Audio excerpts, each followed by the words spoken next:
wanted to ask as well, though, when you were starting out and writing about art and the artists, was there much appetite for it? My interviewing artists didn't really get going until the late 80s because the press weren't interested. You're probably too young to realise Britain was an incredibly Philistine country, or it was about visual art anyway. It wasn't until the Sensation exhibition and Versace's influence that people started taking interest in contemporary artists, and then this incredible generation called the YBAs, Young British Artists, who all came out of Goldsmiths and all at the same time, and all knew each other, and they were terrific fun. And you grew close to one of those leading lights, Tracy Emin.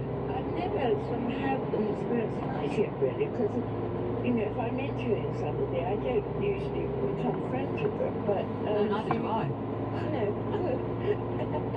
we just got on terribly well. Well, she asked me to parties and things a lot, so we were seeing each other quite a lot. And then my husband died, and she was incredibly kind and sort of phoned up the whole time saying, I think she thought I got agoraphobia or something, because she kept saying, you must come to this party or you must come to this show. I hadn't got agoraphobia, but I didn't particularly want to go to parties, but she was just very kind about it. That is lovely, and a rarity, as you say, in your line of work to have that bond. And it's because of that I was almost left open-mouthed recently when I read an interview you did with her about her latest work and her studio and what she's doing in Margate, when knowing she is a friend and someone you've had in your life for some time, that right at the end of that piece you mentioned her behaviour towards a photographer for the interview, for the shoot that goes alongside the piece. Yeah. Do you want to tell us about that? Because I thought, wow, even with someone that you know well, you are still going to expose if you see something that you don't think is right. Yes, and actually Tracy would sort of expect me to. But, well, the point was that I fixed to go to lunch with Tracy at Margate, and when I got there, there was a photographer setting up. And when Tracy saw the photographer put up, lights and a screen in front of one of her paintings, she was absolutely furious. I didn't know this, that she had said, photographer can come, just bring your camera, but no extra equipment, and just take a quick snap. So Tracy was really nasty to the photographer, and I was quite upset by it, so I left fairly soon afterwards. Tracy then ran and explained that there'd been much more of a prelude to all this. I knew that she had spelled it out. Part of the joy and sometimes fascination of reading your profiles over the years, as I have many times, is you don't know what's going to happen. Exactly, and that's why sometimes, editors will say you're interviewing so-and-so, what's your angle going to be? And I don't have an angle, I just go and meet the person and see what happens. Do you ever worry after you filed your piece, which is effectively how you found that person on that day? It's a snapshot as well as your research, that you can't quite call it, and you may have got it wrong. Yes, I do. There's a rather satisfying interviews to write and probably to read, in that I'm not sure whether I like the person or not, or I'm not sure whether I approve of the person or not. I think it's better to come to some sort of judgment, even though it might be wrong. I didn't know I've gone wrong very often, actually. No, it's just interesting to hear how how you can feel, I suppose, afterwards, once it's out there, and what that response is like. Because I suppose what you're also comfortable with, Lynn, which makes me drawn to you personally, if I'm able to say this, is, and it's quite rare for women still, maybe getting less rare, is you are not bothered or concerned with being liked.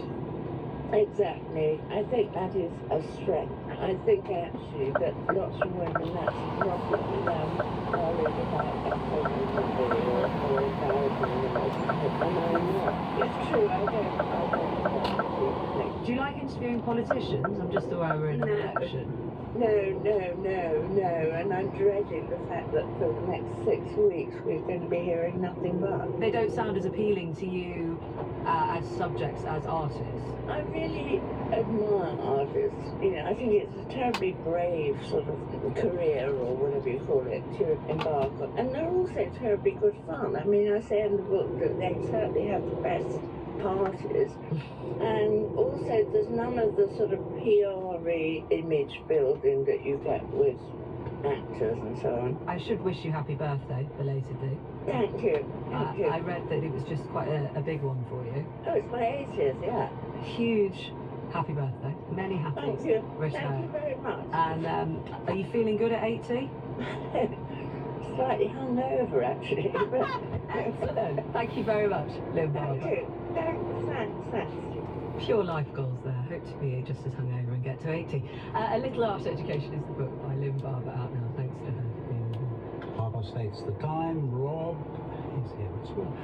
Thanks, Justin. Well, Rafael Nadal has cast serious doubt on whether he'll play at Wimbledon this year, and therefore ever again, given his age as he now approaches 38 and his persistent injury issues. But it's also about his wish to return to Roland Garros now that he's out of the French Open, beaten in the first round by Alexander Zverev. There are a number of uncertainties, but ideally, well, he'd like to play in the Paris Olympics in search of a second gold medal. But switching back to clay after the grass of Wimbledon feels, he says, like, and I quote him, not a good idea. Meanwhile, the question for British tennis is whether Dan Evans and or Katie Boulter can make it through to the second round of their singles events after defeats for Cameron Norrie and Harriet Dart yesterday. No wins for British players so far.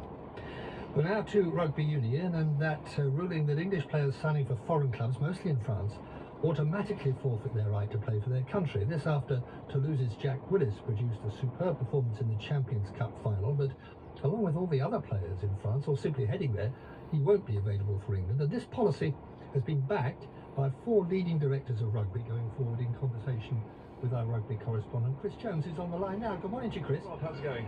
Yeah, okay. This rule has been in place for some time, hasn't it? And in the last 4 seasons, England have finished 3rd twice, 4th once, and 5th in 2021.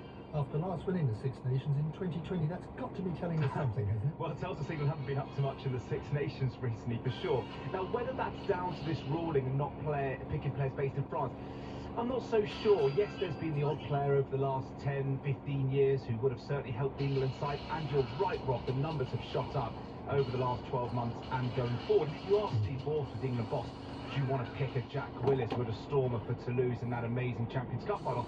He might well say yes, but it's not that straightforward. When you play in France, you play a lot more rugby, you're tied to your French club at a time when the England coach would like you in training camp. So it is a difficult conversation.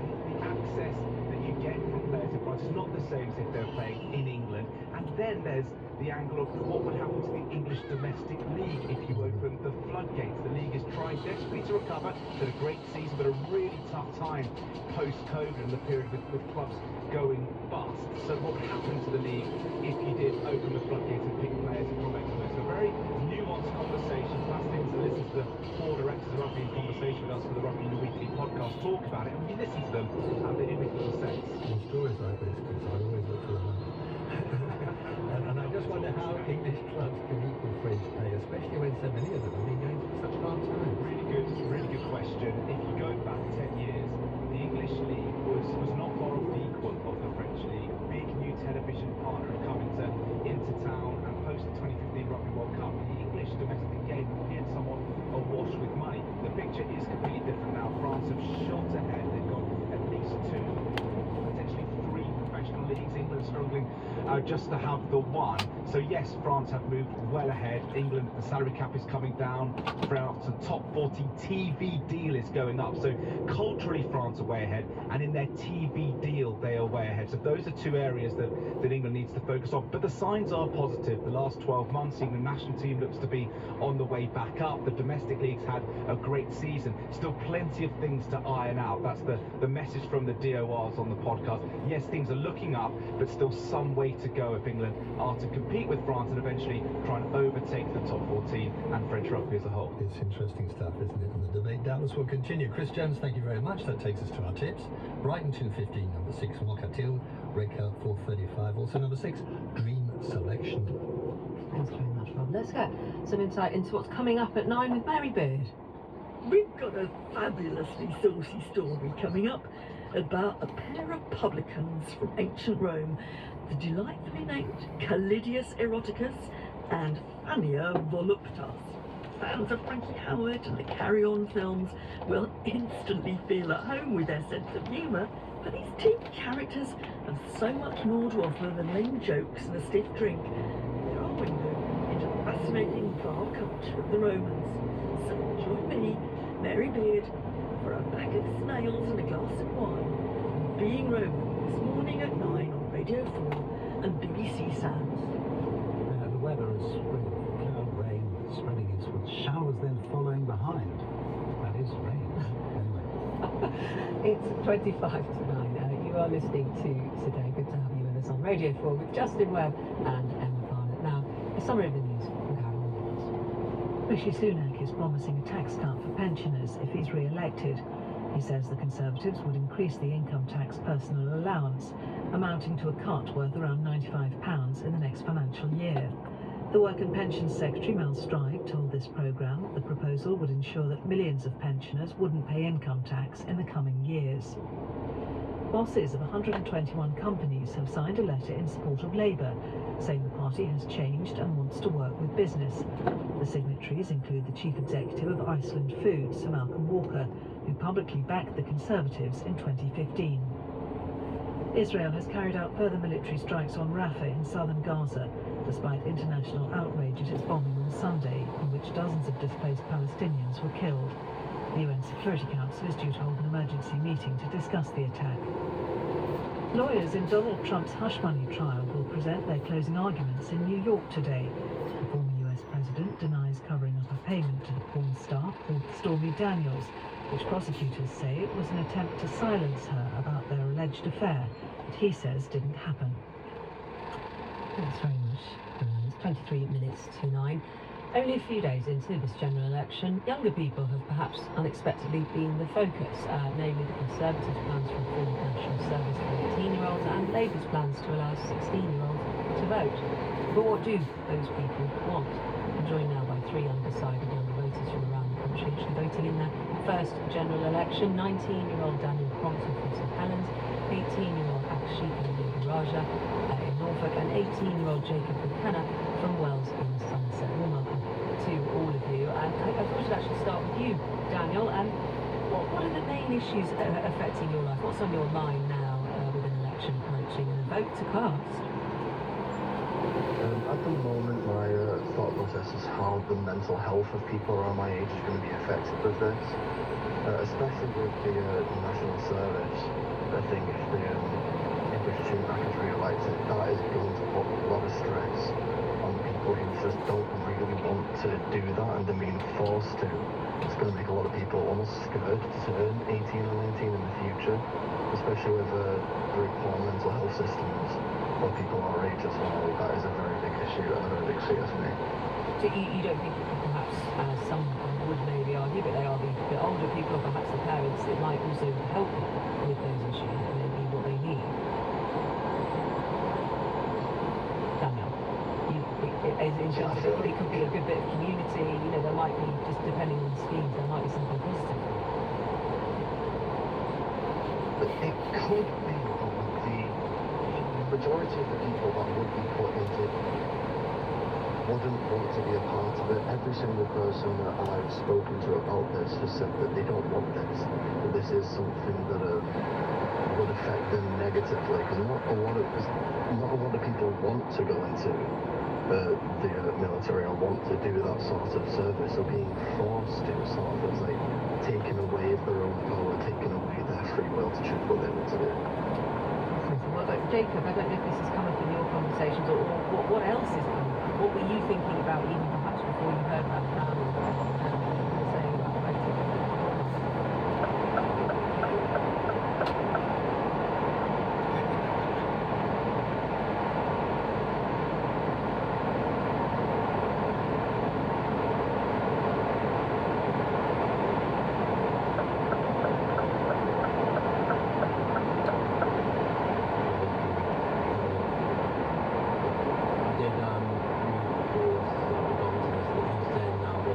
did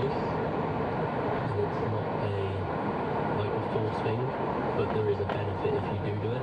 Am I correct in saying that? Yeah, well, there seems to be a debate about whether there'll be penalties or not, and yes, and how exactly it will affect each person. And I think, you know, that's definitely worth exploring and will be explored more. But I suppose before that was mentioned, it would also just be really interesting to hear, Jacob, when you heard the general election was being called, what you were thinking you needed to hear or perhaps see from the local politicians or the local representatives in your area. What was on your mind? I just think then from my local area, we only get to see one really in a local area, like of Wells. I think I've only seen one in my lifetime of living there. Right, and so you would welcome more parties coming to talk? I just welcome whoever wants to kind of be in, you know how you vote for your local one, them just to be more involved with the community, because if you see them, you can hear them more, if you know what I mean. Especially for the younger and old generation. If you see them out and about and you just have a chat with them, you can win people over. Yes, and I also understand that you care greatly about sport, and also about litter picking. I just care about just looking for the environment really, and Yeah. just making sure, you know, the community and the ecosystem's the best it can be. Actually, what's on your mind as an 18-year-old in Norfolk thinking about voting and what's important to you, and how's your life looking at the moment? So for me, the main issues that I cared about, especially at this time as an 18-year-old as well, is the difficulties of getting into uni, the cost of living, encouraging more people to eat healthier, and also getting some sort of clarity about the information that I'm receiving. So because not everyone is able to access news articles, especially older people or people who just have difficulty with internet access and things like that. So information is spread to them basically through word of mouth, and this is because most people just can't, like I said, access the internet. So if I don't usually look at news stories, and I'm not particularly engaged with the news, and my friends don't talk about politics either, so we talk about more like college studies, exams, where our futures kind of go. So unless someone mentions to us, oh, did you know this was on the news, or did you know this is going to happen to us, they've made this sort of changes, that would intrigue me the most to go and actually look into that matter. So I feel like the government should communicate their ideas more clearly to the general public, because not everyone is able to understand that terminology and jargon that comes from another person, and it's more that information is kind of also spread through social media in a way, through like WhatsApp groups, accounts and like that, and it all comes from a person who understands that knowledge and puts it into their like own words or like pictures and things like that. Because Yeah, well, it's a huge issue how people are going to get their information and who they're going to trust. We'll try and do our best to perhaps get you listening to this programme if we can, actually. But you mentioned there about, you know, university and looking to the future and studying. Do you feel hopeful, actually, at the moment about your future here in this country? Honestly, I don't know what to say about this, because I've had I've experienced a lot of challenges trying getting into university here, and I would like to see more job opportunities given to young people. So I would like to share my story in this situation as well. So basically, I have a really big interest in doing medicine, becoming a doctor, and I've done everything that from my side that I can do to be the perfect candidate in terms of, and having a strong application in terms of like volunteering, work experience, getting all those small skills, like soft skills, doing everything I can in terms of like outside and making the person who I am today. And I've also met the entry requirements to the universities and the grades as well that are required. But unfortunately, the only thing that I wasn't able to do as well enough was the UCAT exam. So I got a low score on the UCAT exam, and that completely threw everything else in my window for this year, basically. So when I applied, I couldn't get into most of the universities because also I come from a family who me attended university, so I didn't get that much career guidance and sort of advice on how to do these applications. It was then once I changed to a different secondary college where I met with supportive teachers and I got that support I needed to, which gave me a strong application. But despite all that, once I had my interview and things like that, when they had to narrow it down because of my UCAT score, I wasn't selected. And it's really difficult for universities to consider someone who's done their A-levels across 3 years. It's not a normal thing for them. Yeah, But and also I suppose you're making the point now. I'm afraid we're going to have to call it, bring our conversation to a close. But I suppose you're making the point about how difficult it is just to get in, and also if you're not from a family where that's been the norm. Your story will perhaps speak to those in the know on that. Ashika, Daniel, and Jacob. Thank you very much for starting to give us an insight into what some young people. It's 14 minutes to 9. Pope Francis has allegedly used an offensive slur during a discussion about gay men specifically being allowed into the priesthood. Let's talk to Amin Puma, religion editor. Tell us what you can, Amin, about what he is alleged to have said, how certain it is that he said it, and indeed what it was. Yes, this happened reportedly at the Italian Bishops' Conference last week. It started to be reported by one Italian website, but since then, numerous Italian news agencies have used the same quotes and have cited various sources, including some bishops. So we're fairly sure now that he did say what he said, and it was in response to a question where he was asked whether gay people should be allowed into seminaries to train for the priesthood, and his answer was no. There was already too much of an air of, and then he used the Italian word for "chagine," which translates as an extremely offensive slur, the equivalent of the F slur, I suppose you'd say. And so that is what's caused shock. Might he have not known what it meant? Well, there are some bishops who say because he's not a native Italian speaker, he might not have known the severity of the term he used, but he was born to Italian immigrants. He was brought up in an Italian-speaking household. He does sometimes make mistakes when it comes to colloquialisms, but it's really quite hard to believe he didn't know what he was saying. And it wasn't just that one word. It was the sort of sentiment that there was too much of an air of this in the church already. It was also part of the problem. It's 13 minutes to 9. How will the Liberal Democrats stand out in the general election and offer voters something to vote for rather than act as a protest vote? Hopefully, its former leader Tim Farron, the Democrat MP for Westmoreland and Lonsdale, the party's spokesperson for Environment, Food and Rural Affairs, can shed some light. I spoke to him just before. Our position on cleaning up our waterways, our lakes, our rivers, our coastal areas is massively popular and something people are latching on to. The proposal we're putting forward today to give a burglary response guarantee, the fact that 3 out of every 4 burglaries end up not being prosecuted, the fact that 20% of burglaries police don't even turn up to the scene of the crime, it's not the police's fault, it's because the government is bogging them down without paperwork, and so we create an online crime unit nationally to take that work away from them. Constabularies also give the admin backup support so they can actually get out and do community policing, making sure that people who are diagnosed with cancer are not waiting more than 2 months for their first treatment. Well, there's a lot there. It's not offering people some hope, Yes. as well as a change. Sorry, so there was water there was something to do with crime and police, and there was also Water, health. cancer and policing. Right. But just if we could go through it a little on that. Sure. With the water side of things, I understand you're going to be pledging with your leader today, Ed Davey, to put community environmental experts on water company boards to hold water bosses to account. Why not just nationalise instead of turning them into public benefit companies and trying to tinker with the board? Why not do something more radical?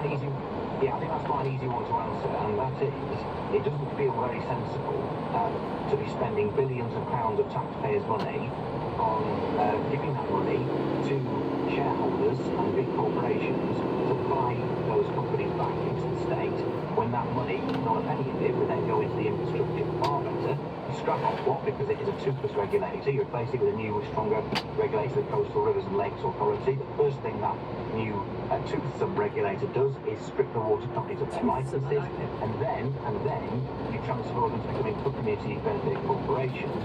And part of the guarantee of making sure that system actually works is you put environmental campaigners to be on those companies to guarantee that we actually have a new world with water companies that actually serve the community and protect the cleanliness of our waterways. Yeah, with those who know about this and have very strong views, but then there will be a great swathe of the British public who, they may agree with you, they may take your word for it, I'm sure you hope they will, on these issues and the way that there are best you think to solve them and your party thinks so. But do you really think that's going to set the electorate alight, changing the water regulator? Well, it's what we're talking about now. It's one of the things we're concerned about. It's not the only thing we're concerned about. We are deeply concerned that about 2/3 of the adults in my constituency and everybody else's can't get a dentist. Half the children can't get one either. Deeply concerned that even though we are now producing enough GPs from our medical schools, hooray for that, 2/3 of them can't get jobs because there is a funding crisis in general practice, and that's why people can't get an appointment. Well, I think Labour will do a better job of paying for it and figuring out how to pay for it. So why not say now that you'll support a Labour government? Well, so our job is to go and fight for Liberal Democrat values and fight for Liberal Democrat policies. Do you actually think you can do it? In the last few Yeah, I really, we all want to hear them. We're in a general election campaign. We all want to hear them. I'm not being, we've taken the time, I hope you can hear that, to listen to what you have to say about a very specific thing and some of the other issues. Not another party. I mean, exactly. Look, we have a rotten electoral system. You're not allowed to agree or disagree, but most people would acknowledge we have a rotten electoral system that breeds two-horse races. If they've ever thought about it.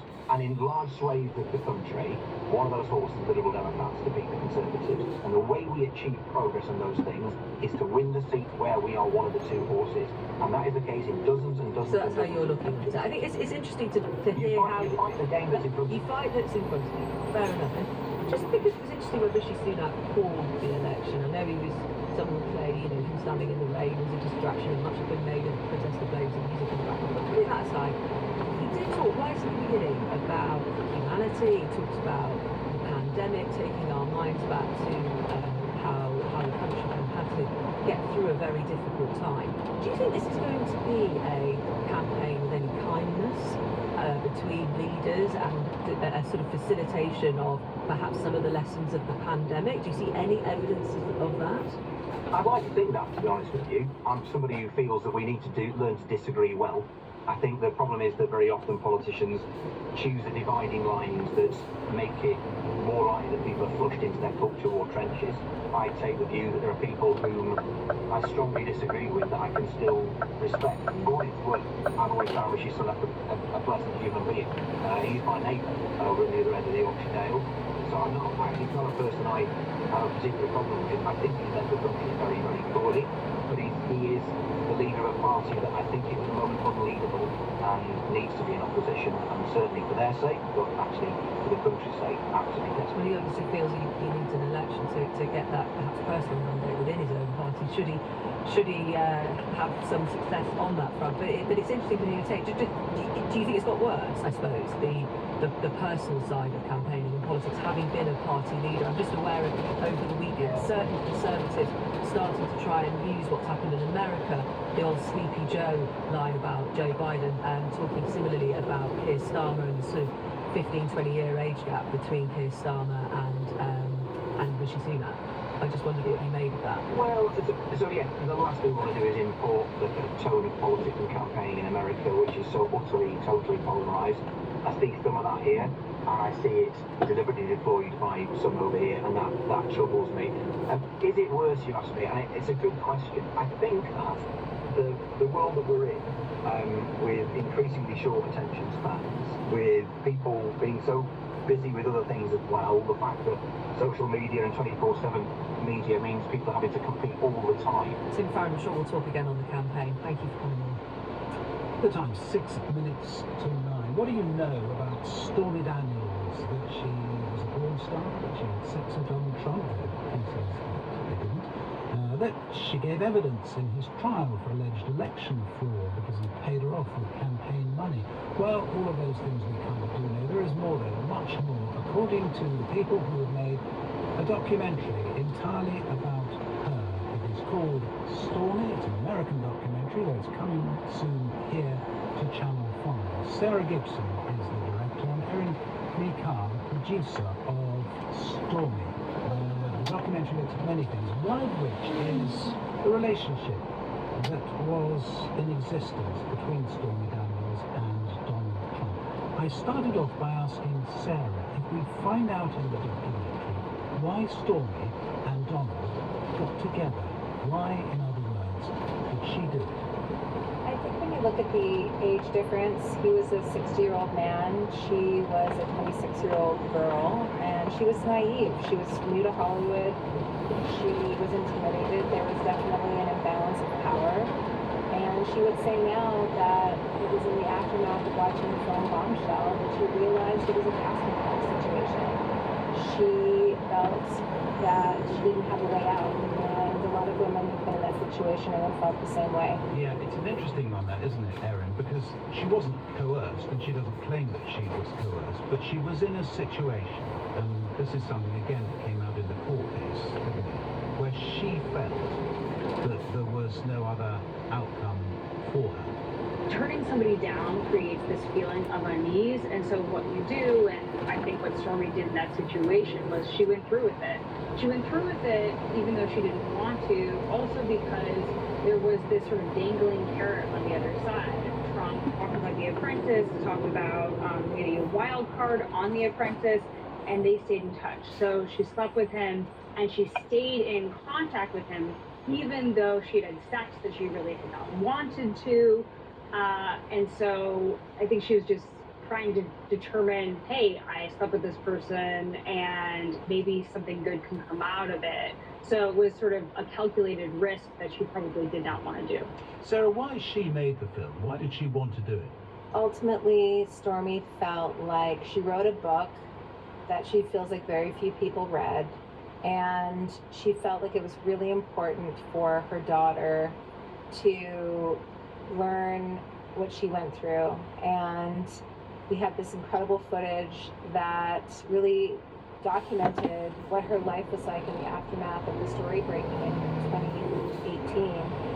And she really wanted her daughter to have a documentary that should anything happen to her, because she's been so worried about losing her life to this, that her daughter would know the story in her own words. And that to me was why she really did it. Just to make it plain, the threats that she has faced, particularly when it became obvious she was going to testify, Sarah, have been extreme. They have, and some of the attacks of late, especially since, the documentary came out and her daughter, you want to call her, she has a daughter now, I never saw her as a mother before.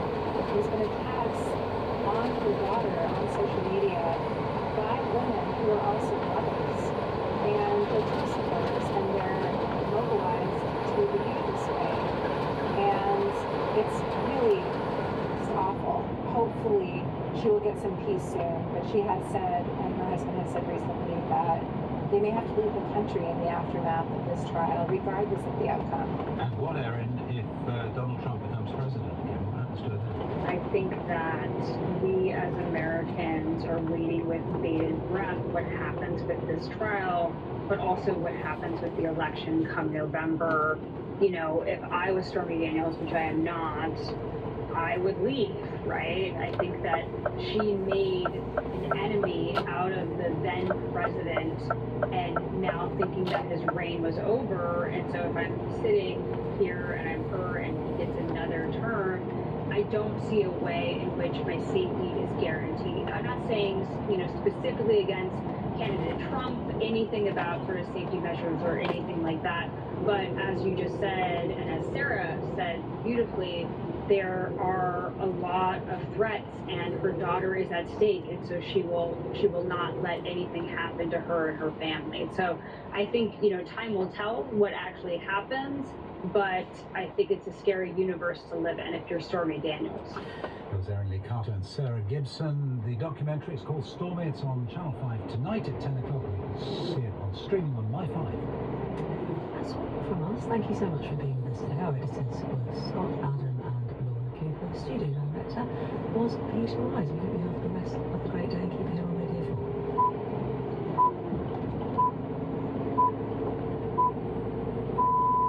BBC News at 9 o'clock. The Conservatives have promised to raise the tax-free state pension allowance if they win the general election. They say the proposal will be worth £275 a year to each pensioner by 2030. But Labour have called it a desperate move from a chaotic Tory party. The Working Pensions Secretary, Mel Stride, told Today that pensioners would be worse off under Labour. We will be keeping millions of pensioners out of paying income tax, and we will be reducing income tax for pensioners across the next few years. What Labour are saying by dismissing this, they've described it as desperate, which I find quite extraordinary. What they are saying is that by leaving the situation as it is at the moment, we will see in 2027 millions of pensioners being dragged into paying income tax.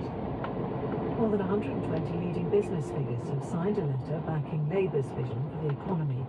They say the general election represents a chance to change a country that's been beset by instability and stagnation. BBC Newsnight has learnt that the Labour Party has formally warned the suspended MP Diane Abbott over anti-Semitic comments she made when she's completed an online course.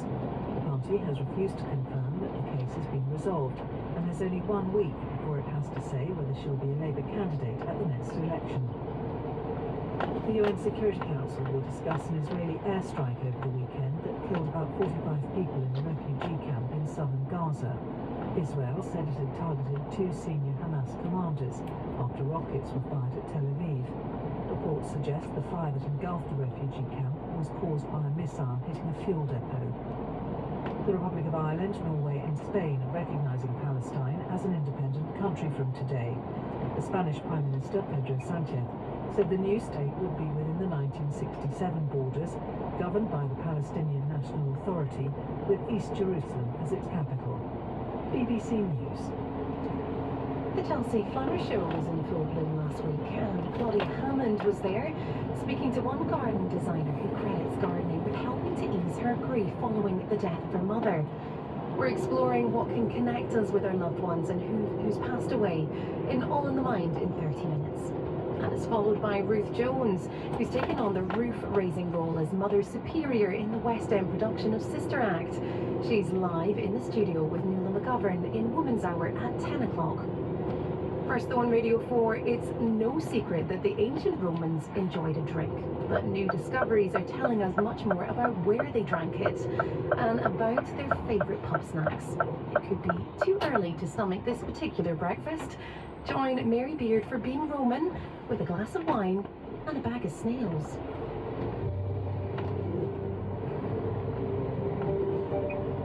To know what it means to be Roman, you need to look beyond the sweating gladiators or the stark Shakespearean togas. There are fresh stories to be told and other lives to be pieced together from scattered clues and new discoveries.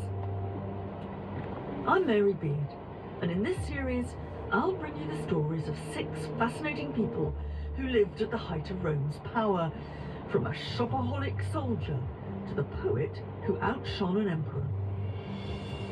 In this episode, we're sharing a glass of wine with a pair of publicans as we settle into the pubs, bars and restaurants that were the social hubs of Roman life. Greasy and dark and gloomy, hot, dirty places. We have over 160 bars in Pompeii, so they must have been frequented and needed in that quantity. Eating out at the bar and perhaps hiring a sex worker, but it's all linked together under that category of things that low status people do. Emperor Claudius talks about how he used to frequent all the bars in Rome in his youth, and Nero sneaks out the palace at night and dresses up and hangs around in the bars. In the Archaeological Museum of Isernia, a town halfway between Rome and Naples, there's a large rectangular stone tablet. It looks for all the world like a tombstone, and it's commemorating 2 innkeepers who sound as though they've stepped straight out of a Carry-On film. And their names are Lucius Calidius Eroticus, and I guess his wife, Fania Voluptas. Now, Calidius Eroticus means, really, hot sex. And Fania voluptas is almost equally suggestive. Now, Fania doesn't mean in Latin what we think it might from the English version, but she's certainly called voluptas. She's called Mrs. Gorgeous. So my guess is they're not their real names, but they're kind of business names, the names they have for the pub. And they've written those names on what claims to be their tombstone. But even that tombstone is kind of odd. At the bottom of it, there is a man in a hooded cloak, the kind of thing that Romans always wear for travelling. He's been sculpted into the bottom half. Behind him there's a mule or a donkey, and in front of him there is a figure who looks as if he or she, it's a bit hard to tell which it is giving him, the customer in the bill. But this is all explained by the little comic sketch that's written out above. Landlord says, okay, let's tot it all up. You've had wine and bread, and you've had pulmentarium, you've had relish. He gives the total of all that a few pence. Ah, then there's the girl. She costs 8p. Oh, and then there's hay for the mule. That costs 2p. Then the customer says, that damn mule, he'll be the ruin of me. That, I think, is a joke. Yeah, the jug of wine and bread, that's £1. Okay. The girl, £8. That's okay too. And hay for the mule, £2. Oh, that bloody mule will be the ruin of me. It's not a bad joke, it's 1,000-year-old joke. It's the way you tell them. Now, we can't know for sure whether this is a real tombstone or a pub sign or advert pretending to be a tombstone. But you can certainly see how the humour in the sitcom Plebs, the Carry On films, and Frankie Howard's Up Pompeii hark back to the original sources. Mi piace il fatto che è stato il primo. Joining me in the museum was a local winemaker, Antonio Valerio, who feels a strong link with Calidius and Fania. E all'epoca, nel primo secolo avanti Cristo. So it's kind of the ancestor of your business in Isania. These, Fania and Calidius, they are the ancestors of your wine trade. Sì, sono, diciamo, è partito tutto da qui. Questo è stato il primo vino che noi abbiamo prodotto, è stato il vino per me al quale tengo di più, è quello più storico, è quello più importante. The stone in the Isania Museum is actually a replica. The original was sold to the Louvre in Paris, although Antonio is keen to get it back home on loan. He's a passionate ambassador for the region's history, as well as for its food and wine. As we drive out to his winery, Antonio points out a couple of ancient buildings that he thinks might just be built on the foundations of Calidius and Fania's inn.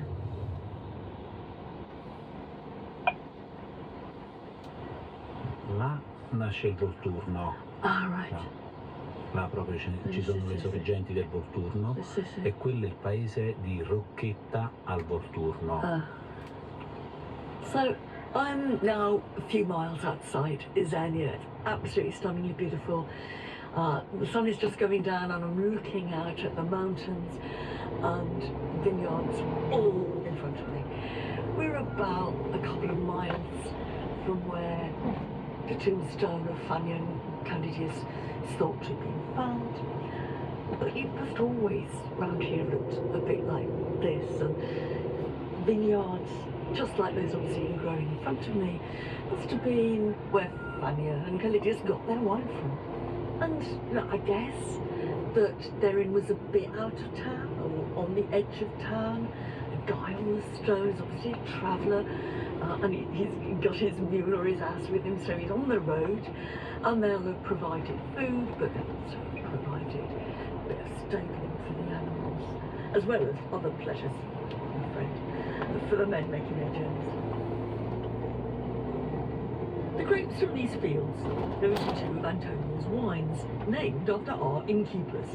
Calidio is a fruity red, and Fania is a fresh, naughty little white. But it's not just the names of the wines that go back to ancient Rome, there's the method of making them too. Calidio and Fania doesn't age in the wood. The only two wines that doesn't age in the wood. Deep in the cellar of his winery, he stores and ages some of his wine, just as the Romans would have done, in huge terracotta clay pots. Rome is the ancient Roman method. The flavor is indigenous of the wine and the grapes, because the wood change flavors. And for this reason, the terracotta for me is one of the better method to age wines, because the wines keep the original taste, the original flavors. The inn of Calidius and Fania is long gone. If you want to know what kind of place they'd have been serving their wine from, you need to travel a little further south, past Naples, to the watering holes of Pompeii. Once you've seen one, you spot them everywhere. Here's another rather nice one, more marble on its counter. We've got, 160 odd bars in Pompeii, and so they are everywhere.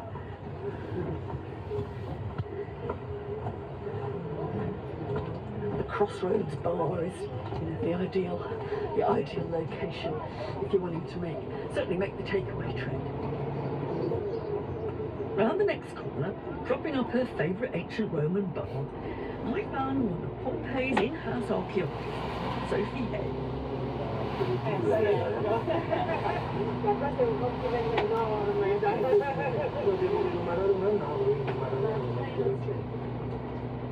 It's in Pompeii that we get the best idea, I think, of what Calidius and Fania's bar might look like. And we're standing at the counter of one of the street corner bars, and actually Sophie and I here as if we were customers, really. Yeah, no, gasping for a drink. We're at the counter, which faces along the street and then goes back in an L shape into the front room. And it's rather nicely made of scraps of marble, but they're all marble offcuts.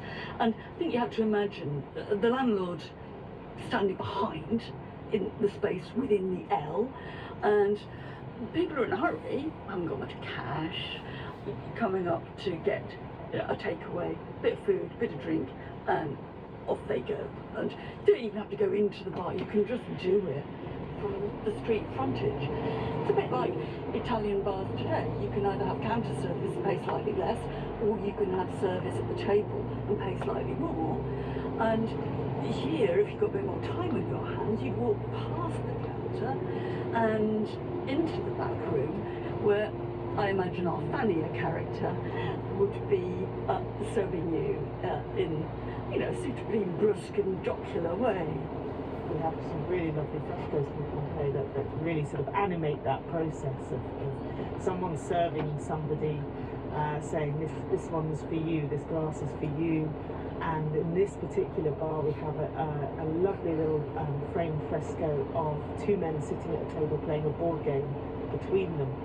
You suddenly, this place fills with a bit of activity and liveliness and sound, and you've got people screaming, you've cheated, and who ordered this drink and things like that, and you can just sort of, it starts sort of becoming, for me, a lot more boisterous, noisy, and you can really imagine how it was.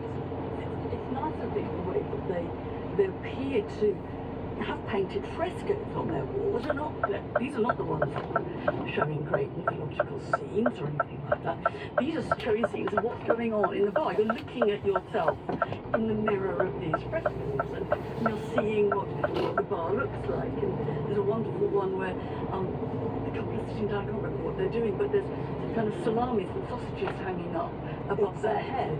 Yeah, no, and it'd be lovely to imagine that that's what the front of the bar might have looked like to entice you in again. You know, look at the quality of our food, come and eat here. And these things don't survive in the archaeological record, so a fresco can maybe help us exactly kind of imagine what these places might have looked like.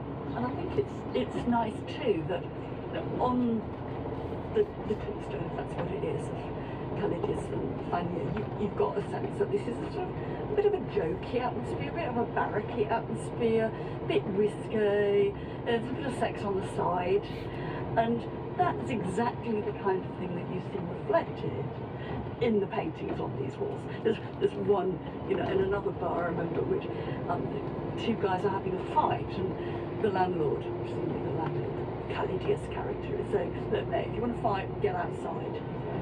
Barmen and landlords have been saying that for 2,000 years, probably longer. So it helps kind of, for me, put a bit of flesh on the bones of Fania and Callidius. You can sort of see the kind of place and the kind of atmosphere into which they fitted. And I shall always see Callidius standing here serving from the counter, and Fania taking the orders from the inner room. That's why we do what we do.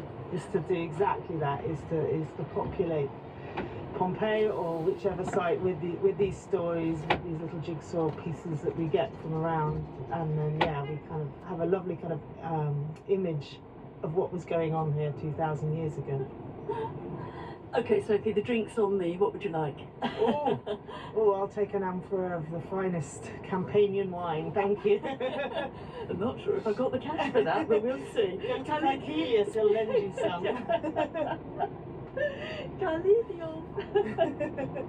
Bars and restaurants were central to the life of Roman towns. In these densely packed streets of flammable houses, it would have been dangerous to have had a cooking fire in every home. Anyway, most people had neither the time nor the means to cook from scratch. Alison Emerson of the American Academy in Rome is busy excavating at Pompeii to find out more about the different places you could choose to drink and eat out. And they certainly weren't all greasy dives. Yeah, I'm quite interested in Pompeii and discovering a way of looking at Romans that doesn't simply divide them into the two groups we most often talk about, the elites and the masses, to try and think through those masses who must include people at with a lot of different social and economic positions. So one of the ways I've been doing this is to think through restaurants in Pompeii, for lack of a better word.